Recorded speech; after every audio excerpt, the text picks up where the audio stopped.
ubundi iki kiganiro impamvu nje hano no gutanga warning cyangwa imbuzi ya nyuma kuko icya gatatu cyo nzaza none mfite n'ibimenyetso n'igitabo cy'amafiles yego cyabo nsoma n'amazina nabo batuburiye dufite abapasteri hano bafite umwuka w'ingurube bari kunukira Imana ndemera no gupfa ariko mvuga ukuri mu iki gihugu kuko ari abapasteri barambiranye n'abavuga butumwa none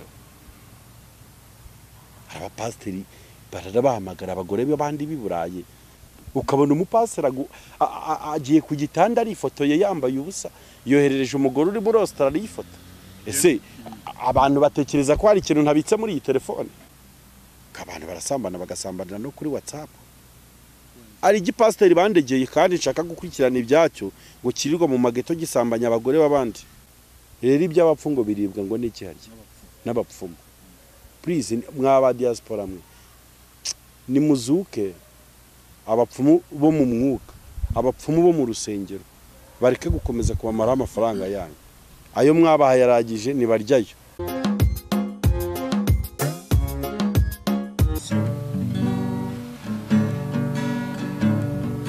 ntabwo nkwiye kujya niganyira nibaza uko ejo nzaba merewe nzajya nibuka yuko ihoraho imenye ibyo byose uko bingana. Wow mwabyumvishe rero dutangiranye umuziki ariko se bike ubundi akazi kawe nakahe ko none urimo gucuranga ubundi uri umunyamakuru bimeze bite ngira utuzi twinshi cyane buriya ariko amahirwe nuko twose dukora neza hari uko Imana igira umuntu ubuntu nabyita ubuntu ikamutiza ingabire nyinshi zitandukanye kandi byose ndabikora ukabona umwanya se ukabona umwanya cyane rwose ubundi byase umuntu yabura umwanya wo gukora ibintu byinshi ahubwo bishyira ku murongo ukiyoruganiza ukavuga ati kuwa mbere y'isaha ndabandi gukora iki kuwa gatatu ndabandi gukora iki bigashiduka yiboneye umwanya kuko hari n'abakora ikintu kimwe ari kubona barabuze umwanya kubera kutamenya kwiyoruganiza cyangwa gushyira ibintu ku murongo dore se ndeke gucuranga mbu umunyamakuru niko ndeke gucuranga ahubwo se nimba kubikora byose ntacyo byantwara kuki ntabishyiramo imbaraga mbega uri umutete muri make harya babita abatete ngo ni abatutravu mwabonye rero turi kumwe na Bike cyangwa se Bikorimana Emmanuel umunyamakuru akaba n'umunyamuziki twishimiye kongera kwakira ku Isezerano TV no kuri Nyigisha TV nanjye ndabikunze ushaka kongera kubanza gudushyira kandi karirimbo se turirimba ndumva ndi mu mafoto yo kuririmba impamvu ngiye kuririmba nuko ngiye kuvuga ibintu bikomeye buri gihe ngiye kuvuga ibintu bikomeye mbanza gutegura ibitekerezo byanjye neza so gitari rero igiye kumfasha kuko ibintu ngiye kuvuga ntabanje gutegura neza ubwonko bishobora kuza kundemerera ngaturika so rero iyi ni katalizeri kubera ibintu ngiye gutangaza bimaze imyaka myinshi isi yaratinye kubivuga ariko ugiye kuvuga ibintu abantu abandi batinye kuvuga rwose burya Imana ihamagara kwinshi aryo uryama Imana ikakubuza amahoro kakubwiye ati barabyanze kubivuga ariko wowe ngwino bivuga so kugira ngo nze kubivuga neza nuko nanjye baza gutegura ubwonko gitari igiye kumfasha gato nko mu minota 2 ntegura ibitekerezo byanjye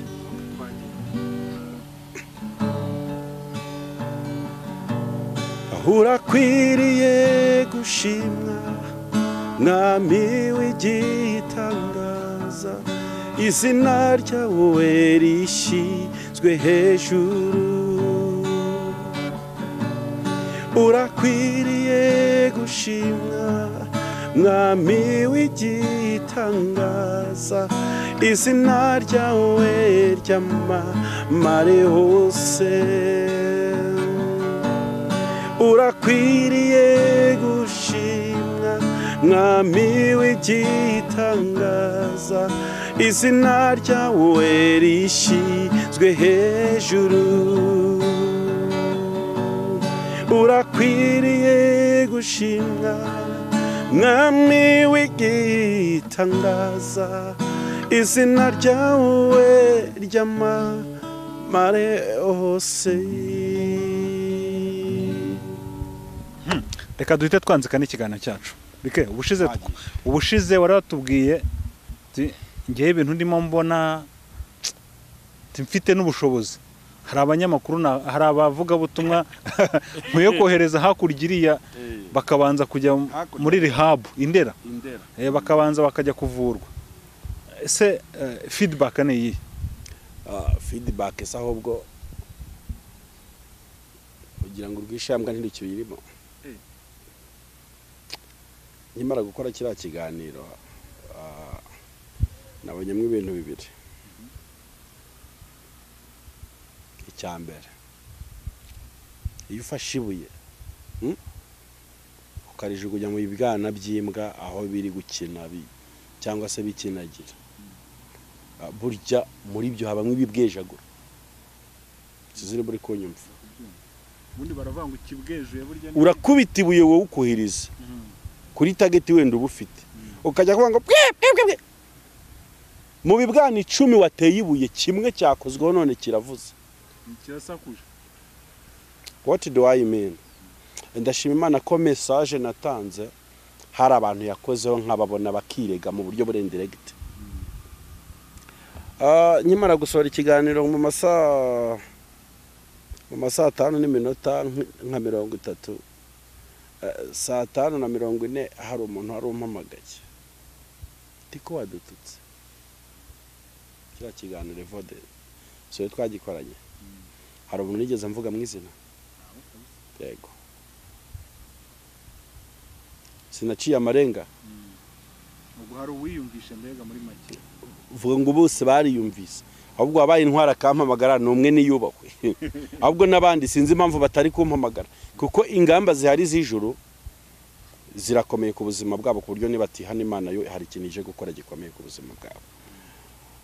Nagiye kumva rumvara yego ndi guta ubundi iki kiganiro impamvu nje hano no gutanga warning cyangwa imbuzi ya nyuma kuko icya gatatu cyo nzaza none mfite n'ibimenyetso n'igitabo cy'amafiles yego cyabo nsoma n'amazina nabo batuburiye turabizamo muri development y'ikiganiro. Nashaka kubanza kukubwira ngo mwibuye naraye njugunye cyangwa najugunye aho naryohereje hari abatangiye kumbwira ko ibuye ryabagezeho. Ibyo rero nanabyumvise ndishimira bati je n'ai pas beau travailler sinakoreye ubusa ubutumwa natanze burya ba nyirabwo babubonye. So nabagita umujisha batari kumpamagara suko batarabibona ahubwo baracyakomeje gutsimbarara kuri kakanu k'icyubahiro no kugira uti ariko noneho kuri iyi nshuro iki kiganiro turi gukora kibanziriza ibimenyetso ni kiganiro cya warning cyangwa cyo guteguza kuko hari ibintu Imana irambiwe kubona abantu bayiyitirira mu mafuti. Imana irambiwe kubona abantu bigiza abesikoro. Imana irambiwe kubona abantu bari gucuruza izina ryayo Imana itabifitemo inyungu. Imana irambiwe gushaka abantu bashaka kugurisha agakiza. Abantu bafashe Yesu bamushyira ku isoko. Ubu ni igicuruzwa gikomeye. Ari muri boutique urajya ahantu bakakubwira ngo kwivuza malaria kugira ngo ukirura tanga 1,100. Akakubwira ngo kugira ngo ukire karandi maze mu muryango wanyu wo kutabyara uraduha 2,000,000. Ni ikihe kiguzi Imana yigeze isaba isi kugira ngo yohereze Yesu kuducungura? It's a grace. N'ubuntu ndajya nkubwira kugira ngo ikiremwa muntu gicungurwe tutigeze tubisaba. Nta baruwa zidepose ubwo burenganzira twigeze dutanga. Niba Imana yaratanze umwana wa Yesu Kristo ngo azacungura itorero ku buntu, iyo service uyigurisha ute? Kucyubishyize ku isoko na amafaranga ngahe ni ikiguzi waho umuntu ngo agusengera ukire kanseri byarananiranye no kwa doctor. Impamvu Yesu agakiza yakazana ngo kaba ka bose kwari kugira ngo abatunzi n'abakire batajya kwirata ubwenge bwabo n'ubutunzi bwabo. Agakiza kagira central yashize project y'agakiza abemera bakayihitamo bagakorana nayo izabakorera. Ubwami bw'Imana n'amahame bugendera ku mahame, ayo mahame yo wayakoreyemo aragukorera. uvuze ngo ugiye gutangaza ibintu bikomeye nibyo wari ugiye kutubwira ndashaka feedback nkuye muri kiriya kiganiro iri joro naryamye Imana imbuza amahoro nka saa 9 z'ijoro uzi ko abantu burya imitima yabo yashize tutabizi dufite abapasiteri hano mu Rwanda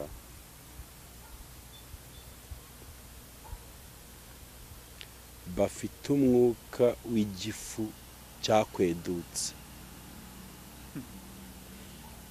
agusomera icyanditswe kikagendana n'ituro gutura ni umuco mwiza ashaho ku Mana nta nicyo bitwaye n'umukristo udatura afite ikibazo ariko tugomba gutandukanya amaturo nicyo twita ibitambo hari izina babyise ngo ni ibitambo bajya muri ziriya nzandiko z'abarewi z'ibintu byakorwaga kera mu isezerano rya kera kavuga ngo abanyabibembe ngo kugira ngo umuntu akiri ibibembe bye cyangwa ngo agire gute ngo agomba gukora ibi ngibi noneho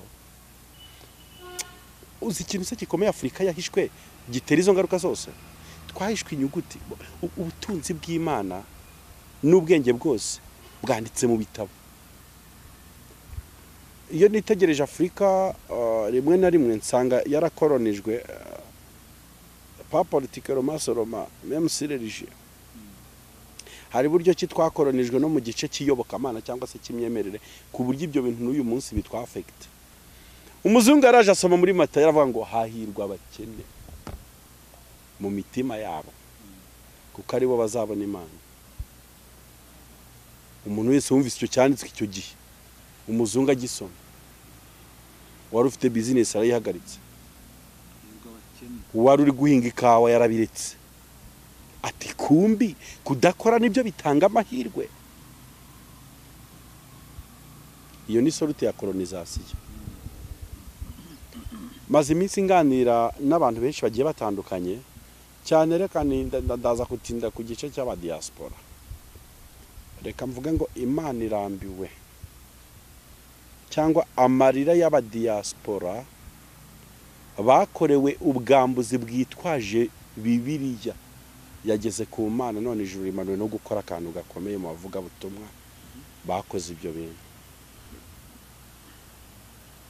kuki wibanze ku ba diaspora nuko ari bo bafite izo case nyinshi no muri feedback ya kiriya kiganiro cyatambutse ndasabuze gupininga na kiriya kiganiro kugira ngo abakurikiye kino batarebye kiriya bakirebe kugira ngo tujye tugendana neza mu uyu murongo kuko ibi biganiro byo gucukumbura byo gusesengura igice cya gospel reka tunatangariza abantu ko bizahoraho atari aha ngaha duhagarariye gusa so iki ni ikiganiro muzakurikira kuri Nyigisha Divino ku Isezerano TV cyitwa Ikambere Top Ikambere Gospel Zone kubango kizagitambuka kwa gatatu nijoro ndetse no kwa gatandatu ni ikiganiro cyo guhugura no gucyaha ni ikiganiro kitari cy'amatiku ni ikiganiro kitari cyo kwamamaza amazina y'abantu runaka ni ikiganiro cyo kunenga no kuvugira mu ibitagenda neza mu gice cya gospel kandi nkeka ko ntekereza ko iryo ari ivuga butumwa rikomeye Eva dejo nijoro umuntu yaramamagaye nako ni benshi cyane batandukanye hari wari uri muri Norvege undi ndumva yarari muri Canada turanabasuhuje n'undi yarari i Paris mu Bufaransa bambwira ibintu bikomeye by'ibikomere bahuye nabyo kubera bamwe yes it's not all bamwe mu bakozi b'Imana babona hano ku YouTube yo mu Rwanda Evode bwashize ndi hano nakubwiye ngo mu itorero cyangwa akisa hari mu byiciro bitandukanye haba harimo abantu b'impinja mu by'umwuka mu byo kwizera hari hagiye kubakeneye kurerwa none ikibabaje bari kurereshwa amazi y'ibiroha harimo n'abantu bacumbagira bari guhaguruka bagacumbagira harimo n'abamaze gukura babasha kwigenza ariko tugomba gukora ibiganiro nk'ibi kubwo gufasha impinja zo mu mwuka kuko uruhinje rwo mu mwuka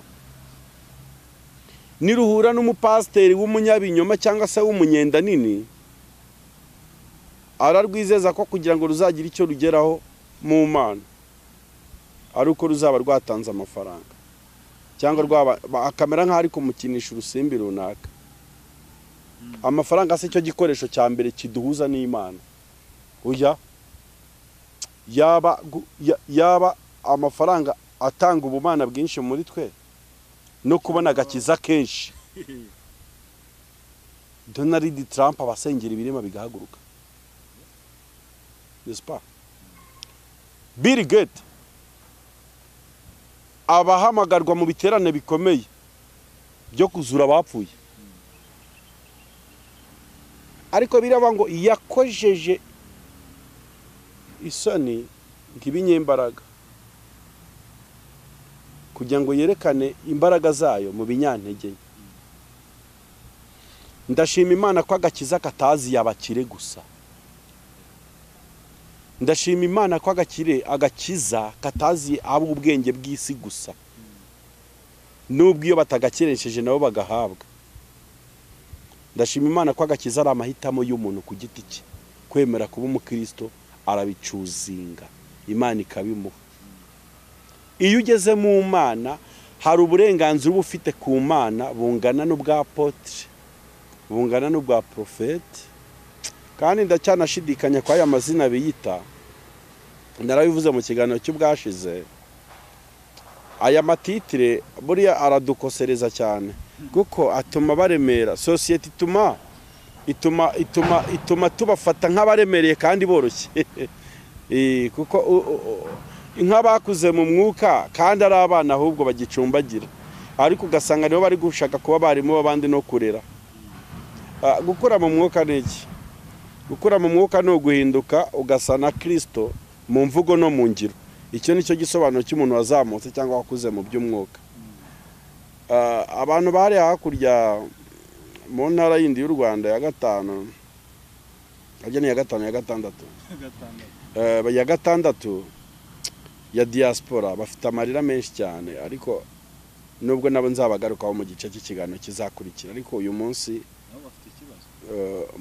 kino kiganiro ukora ko ari cyo gusesengura no gucukumbura, ariko kuri iyi nshuro ho sindi kuvuga ibintu ku bwanjye, ni message ahubwo nshaka gutambutsa y'ijuru, kandi intumwa ntiyicwa. Bari kurira amarira. Hari ukuntu bakubitanye n'abapasteri ku ma YouTube hano mu Rwanda. Buriya abantu bagenda bigira ibibazo bitandukanye, cyane cyane abanyafrika.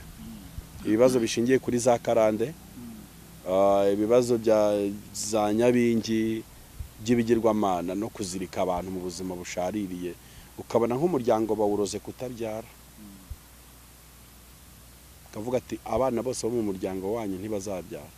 Noneho ubundi uramutse uhuye n'umuntu ubundi ukora ku kibazo cyawe, ukumva yakinyeganyeza akagira icyo agikoraho, ushobora kumana n'ibyo utunze byose, kuko aba ari ikintu cyagutesheje umutwe mu buzima bwawe bwose. Urumvikana nk'umukobwa ugeze mu myaka 40 arambagizwa buri mwaka bikanga, karambagizwa bikanga, ahuye n'umuntu avuga ati iki kintu nagisengera nkagikubita kikavaho, yakwemera n'ubuzima bwe akabumuhahara ariko kikavaho. Urakoze cyane. Sinumva ngo hari n'ababaderivora babasambanya cyangwa babaryamisha. Ati buriya rero umuvumo wo kutabwabyara ngo wirukanwa, ngo nuko tugomba kuryamana, ngo nkakwirukana mwabo badayimoni.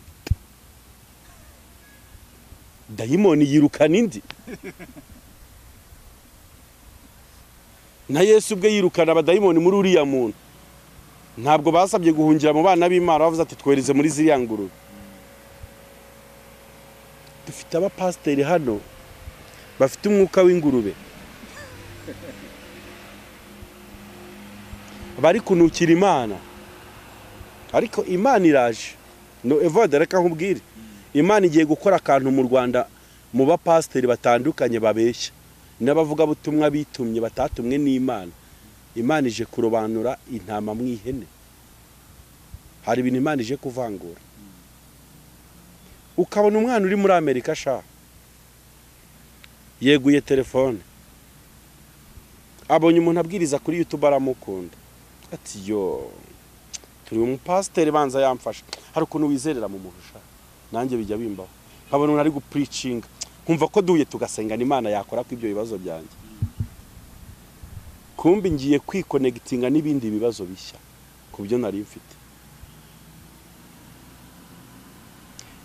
umukobwa afashe telefone, pastor, apotre, bishop, prophet, ariko bafite amazina aryoshye wa.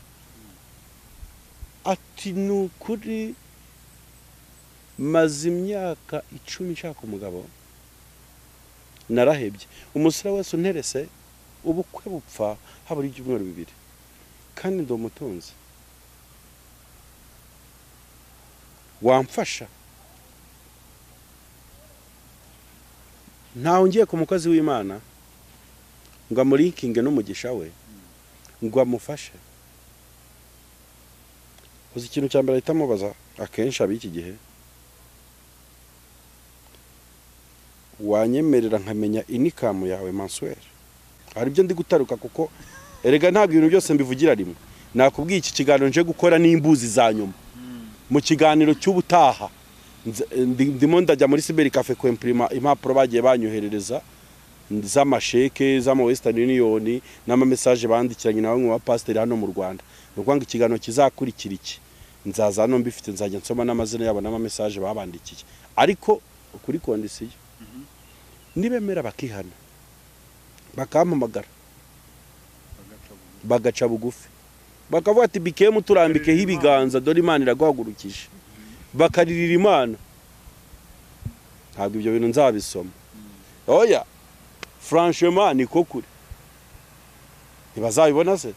Njyewe mpagurukijwe mu gihe nzi ko bitoroshye, mpagurukijwe mu gihe nzi ko bitoroshye, ariko ngomba kwitegura gukorana n'Imana. N'aba Yohana babaciye ibihanga bazira ubutumwa bwiza. Niba nanjye napfa nziza ibyo ubutumwa bwiza, ndemera no gupfa ariko mvuga ukuri muri iki gihugu, kuko hari abapasiteri barambiranye n'abavuga butumwa. None hari abapasiteri barabahamagara abagore b'abandi b'Iburayi biyita abasiribateri nka Bikemu kandi bubatse urugo. Nta bagore dufite, urica umugore wawe agihumeka. He, naragukunze, bakarara biturumbuye mu gituza no kwa Nyirangazari bohereza amafoto. Ukabona umupasera agiye ku gitanda ari ifotoye yambaye ubusa, yoherereje umugore uri muri Australia ifoto. Ese abantu batekereza ko hari ikintu ntabitse muri iyi telefone? Evodi yifone irimo ibintu byinshi, bayinyibye na miliyoni nayitanga ariko bakayingarurira kugira ngo amabanga yose adasibangana. Mbega ufite ibimenyetso? Ndababitse, niba taza ngo baze bihane, kuko ubundi ikiganiro kizakurikira iki nzabanzanywe no gutangaza ko bihanye, simbavuge, cyangwa nibanga kwihana nzabanzanywe no kubituritsa mbishyire hanze, bazaregeraho bashaka niteguye kuzajya kuburana. Pasiteri akajya ku gitanda ngo nuko atari kumwe n'umugore we, afashe fone arifotoye, yohereje umuntu ati timada tindirebere ku byiza bitatse u Rwanda. What is this? Harimo ikibazo. Umuvugabutumwa, umukozi w'Imana, which God do you serve? Umugabo nakunze shaka wanditse ngo hari amoko abiri y'Imana ziri gukorerwa, ngo Imana y'ukuri n'Imana y'iki gihe. Bamwita Pastor Christophe, uyobora umuryango Arabagirana family. Imana imumugisha, ndaramusuhuje. Nukuri izo Mana yavuze zirahari. Hari Imana y'iki gihe iri kwagitinga, iri gukoresha abantu ku rwego ruteye ubwoba, kandi yikora iba yigaragaza mu gishusho gisa n'Imana y'ukuri, ibintu by'ibimenyetso byayizana, ku buryo niyo utabirebeye mu mwuka kugira ngo niyo iri gukora. Uwo ni Antikristo ndetse ukomeye. Ariko igihe cyo gukora ku Uwiteka kirasohoye. Ijambo ry'Imana rivuga ngo igihe kiraje kandi kirasohoye, ngo abasengera Data mu kuri no mu mwuka ngo abari bo bamusenga, kuko Data ashaka ko ari bo bamusenga. Dusome gato hano, dusome muri Yohana igice cya mbere ku murongo wa 12 haravuga ngo icyakora bamwemeye bose bakizera izina rye yabahaye ubushobozi bwo kuba abana b'Imana. Haleluya. Tujye no muri 5 n'ubundi bice 5.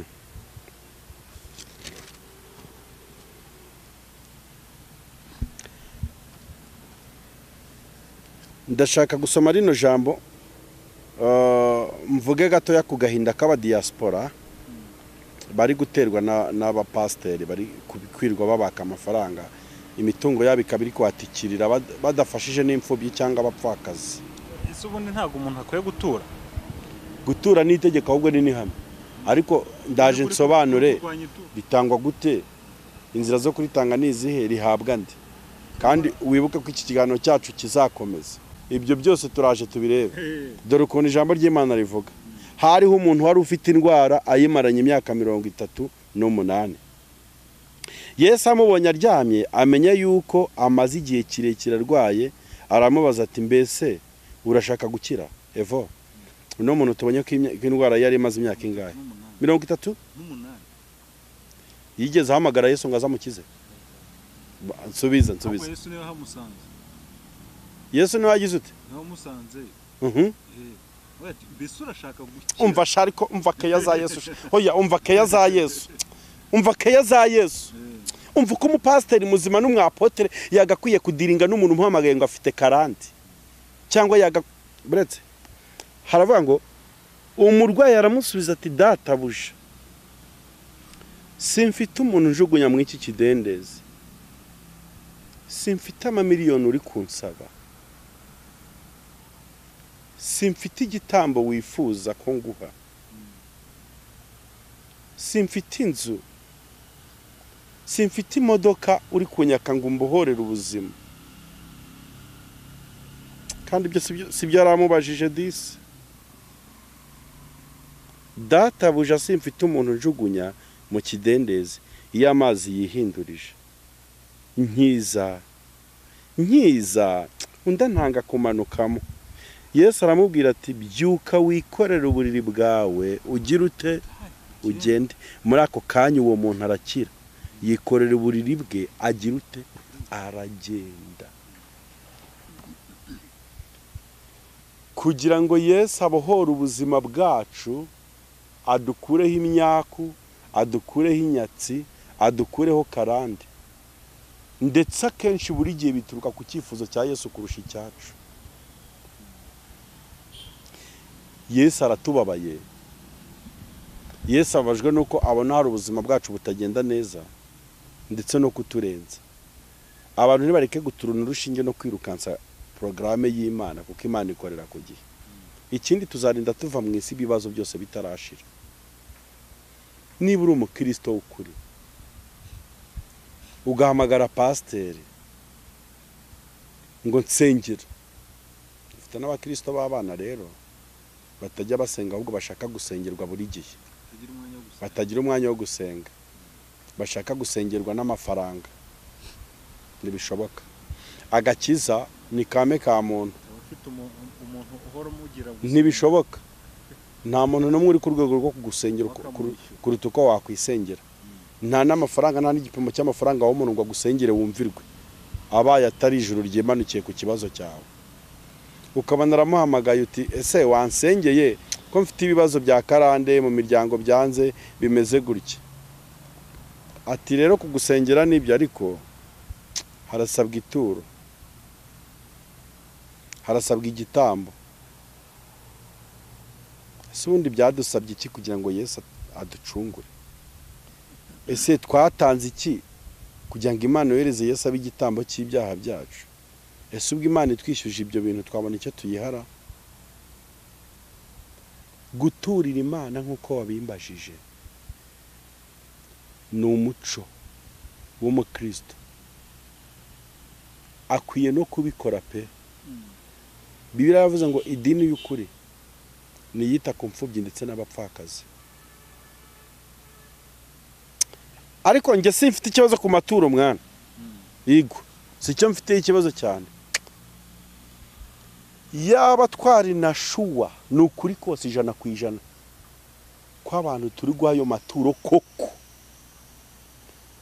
bazatuzanira igisubizo cy'ikibazo cyacu nanjye ari byo nayatangamo nuvanguka wizeye ni nko kujya gushaka dogita munambwe ngo muhimbe 200 nsengere nkaba nizeye ko ndi bukire yego ndayatanga yego abapasteri bari gukora nabi cyane bamwe bari gukoresha umwuka wa gipfumu yego nine ibibundi byo bikora abapfumu kuko abapfumu barakubwira ngo kugira ngo rero ndwane n'ikibazo cyawe imeze utya urazana ihene wenda y'ibara rimwe n'ibindi bintu byinshi bigiye bitandukanye ati numara kubizana rwose urabona igisubizo none abantu bari gushaka kurinkinga imana n'amafaranga ariko amafaranga akaza ari intermediaire hagati y'usengera undi n'usengerwa no kugira ngo uwo muntu agere ku mana bari gushyiramo amafaranga uri kumva ko ari ikibazo gikomeye amafaranga ari kuba igitambo cyangwa se n'ibindi byinshi bigiye bitandukanye none umva ahantu babera besikorose bakaze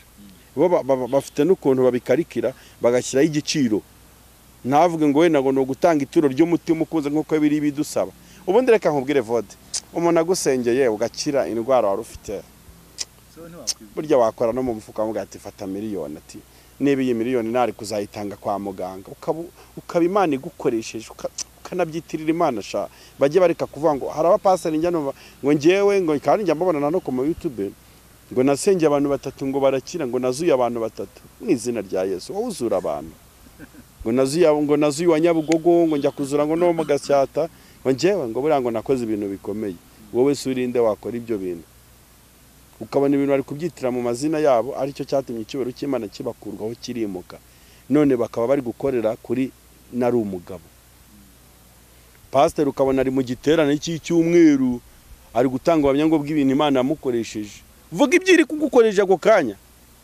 naho ibyo yagukoresheje ukiri mu bihe byiza ukibanye nayo neza ubyihorere aba diaspora bashize amafaranga yabakizeho n'imitungo ingo zabo zirenda gusenyuka kwera abagabo bari kujya barara babatuka bavuga ati amafaranga ko yavuye kuri konti yagiyeho ati twayohereje giti mu jishi Kigali ari kudiringana cya kibazo cyacu cyo kutabyara ariko asa ni gutuma pastor utabyara asengera undi mugenzi utabyara uri guhitwa ntafata uri kuruka mu mbabarire gukoresha ayo magambo agara wenda yiyo mvugo nuko ari umugani w'ikinyarwanda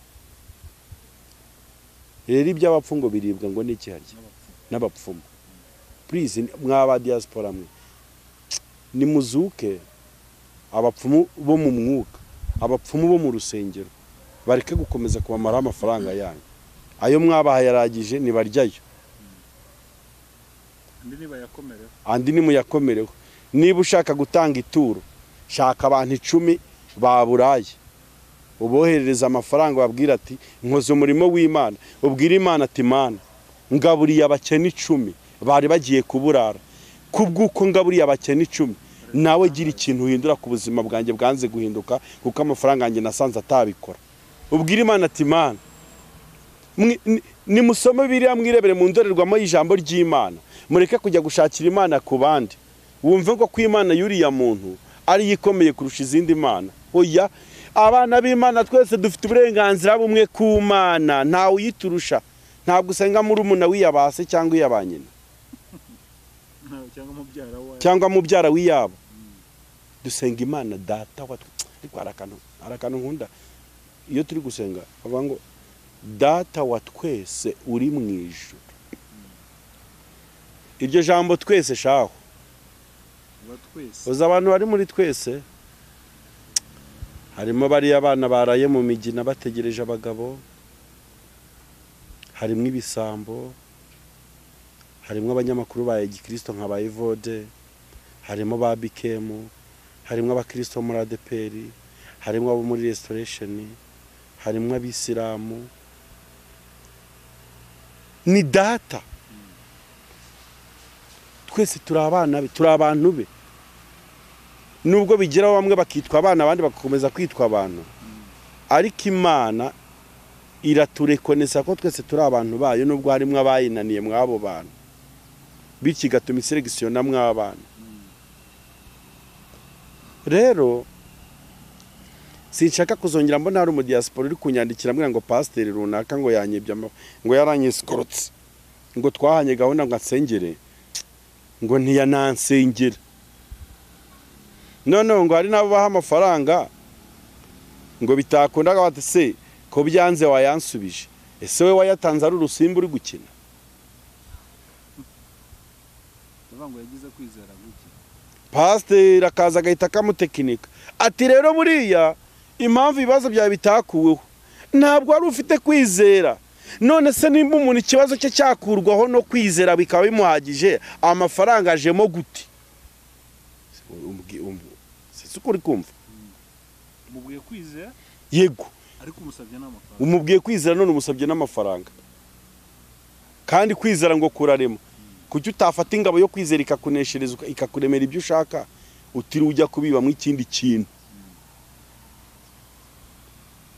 Mwirinda abapasiteri bakomeza kubahamagara bababwira ngo nimuzane ngo amaturo ngo n'ibitambo kugira ngo babohore ubuzima bwanyu. Ubuzima bwacu bwahobohowe n'amaraso ya Yesu Kristo kandi byabaye rimwe. Ikiba gisigaye ni ugora twireberamo mu ndorerwamo y'icyo gikorwa Yesu Kristo yakoze, tugora tukirekonesa.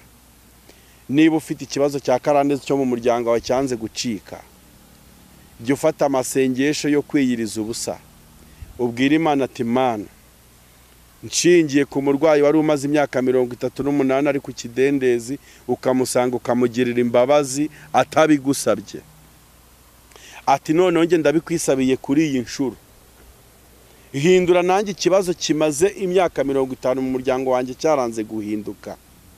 Ubwira Imana ati Mana, bari baravuze yuko mu muryango wacu tutazabyara, ariko mpagaze mu ndorerwamo y'ijambo ryawe no kurekonesa igikorwa umwami Yesu Kristo yakoze, ntegetse ko umuryango wanjye ubyara mu izina rya Yesu, kuko n'ubundi izina ryawe n'amafaranga yawe ntibyigeze bibiguhesha. Ikindi mukizwe, mureke kujyana ibyaha. Erega hari n'akandi kantu ugomba kumenya, erega dufite abakozi b'Imana, dufite n'abakozi b'Imana bazima, bashobora no gusenga bakumvirwa ndetse ni benshi. Ariko ikibazo urajya gusengera umuntu haraye usambana ngo Imana imuhe visa. Ibyo ni ibitambo by'ibipfu,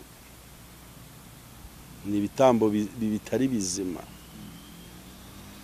Mbere yuko n'uwo mupasiteri afata gahunda yo kujya gusengera uwo muntu, basi nabanze yinje no mu gice cye cy'umwuka abanza mwatuze, vuga atari ko mwene dakuri gushaka Imana kandi mbona uri kure yayo, wabanje ukihana. Mbere yuko avuga n'iby'amafaranga, wabanje ukihana tugasenga Imana ko imbabazi z'Imana iyo zije zizana n'ibisubizo, byibura bakabanza bagakora icyo kintu sha. Mureke ibintu byo kwirirwa mubeshya abantu. Ntabwo ari gutyo Yesu Kristo yabohoye abantu, sina gutyo yabakishije. Afite ukuntu Yesu yakizaga abantu. Nawe niba ufite ikibazo gikomeye cy'ibyo ushaka ko Imana ikora ku buzima bwawe,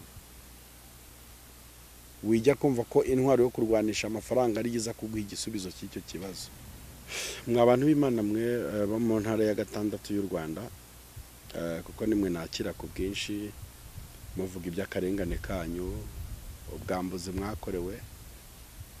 Reka mbabwire ngo simwe gusa mubabajwe nabyo, n'ijuru yababaye, kuko Imana irambiwe abantu bibisha Bibiliya, bagatuma ijambo ry'Imana icyo bashaka ko ribakorera, kuruta ko ijambo ry'Imana ryajya gukora icyo ryatumwe ku bantu b'Imana. Mwarahemukiwe, mwari w'amafaranga yanyu menshi, imitungo yanyu yarahatikiriye, ariko ibyariwe birahagije. Rero ndabakomeje mu gusoza kino kiganiro, nababwiye ko mu kiganiro kizakurikiraho urumva Evode ndimo ndempurima amafayiro banyoherereje, uko yohereje ndabyempurima. Ni ukuvuga ngo hano mu kiganiro kigiye gukurikira iki ni ikiganiro cyo kuzingura umuzingo w'ayo makosa. Dore ikizakorerwamo ni ugusoma amazina y'abapasiteri bahemukiye abantu, no kwerekana kuri kamera message bandikiranaga n'abo bantu ati ndagusengera mu mezi 3 urabukize, atari kurama miliyoni 2, bakohereza izo miliyoni ugasenga umuntu ntakiri. warangiza ukajya kumutekinika ngo ntiyari afite kwizera. Niba uri umukozi w'Imana ukaba uzi ko kwizera ari ingabo yaneshereza umuntu, byari bihagije ngo ntumuce amafaranga kuko kwizera kurarema. Ibyo bintu mwirirwa mutekinika mubeshya, Imana irabirambiwe, igombe irobanure intama mu ihene, ihene mu ntama. Niba aragiriwe ubwambuzi bwitwaje Bibiliya, reka ngukomeze. Nimureke gukomeza kubiba amafaranga yanyu mu bisambo. Mufite ahantu henshi cyane mwabiba amafaranga yanyu, nabibabwiye mu mfubyi no mu bapfakazi. Cyangwa mukajya mutera inkunga n'ibi biganiro bigaca ku mateleviziyo akomeye no kuri televiziyo z'u Rwanda no ku maradiyo. Ubutumwa bwiza akaba ari bwo mushyigikira kuruta gushyigikira ibintu by'ibinyoma bikomeza kubasubiza inyuma. Nimwirebere mu ndorerwamo y'ijambo ry'Imana, harimo ibisubizo by'ibibazo byose mwibaza. Mwisengere, mwikore deliverance, kuko n'ubundi ni mwebwe muzi ikibazo mufite uburemere gifite. Mubwire Imana ati dushingiye ubu ufite ingingo ikurengera, dushingiye ukuntu abanye na Daniyeli mu rwobo rw'intare. Ushingire ku bintu byinshi cyane, ushingire no ku Mana wiboneye ku giti cyawe. Ubwire Imana ati Mwami, nubwo mu muryango wanjye bananze y'ibitambiko izuma bakavuga ko nta mwana w'iwacu w'umukobwa uzabyara, uvuga ati niwe mu ndorerwamo y'amaraso ya Yesu Kristo natuye kubyara ku muryango mu izina rya Yesu Kristo. Ni mwebwe ba mbere mugomba kubohora ubuzima bwanyu mu ndorerwamo ya Yesu, kuko n'ubundi mu bwanyu ntimwabyikorera, n'amafaranga yanyu murabizi ko byayananiye, yananiye kubakorera. Nimwirebere mu ndorerwamo ya Yesu Kristo, muba abantu b'abakristo koko nyakuri, mugende nk'uko Yesu Kristo yagendaga, muvuge nk'uko Yesu Kristo yavugaga. Nitwa Bikem, reka nsoreza aha. Ubwo ngubwo ubutaha mu cyumweru gitaha, ni ukuvuga ngo bano bapasiteri mbahaye iminsi 4 uhereye ku munsi ikiganiro gisohokeyeho. Apo nyegeze myinshi mbahaye 3.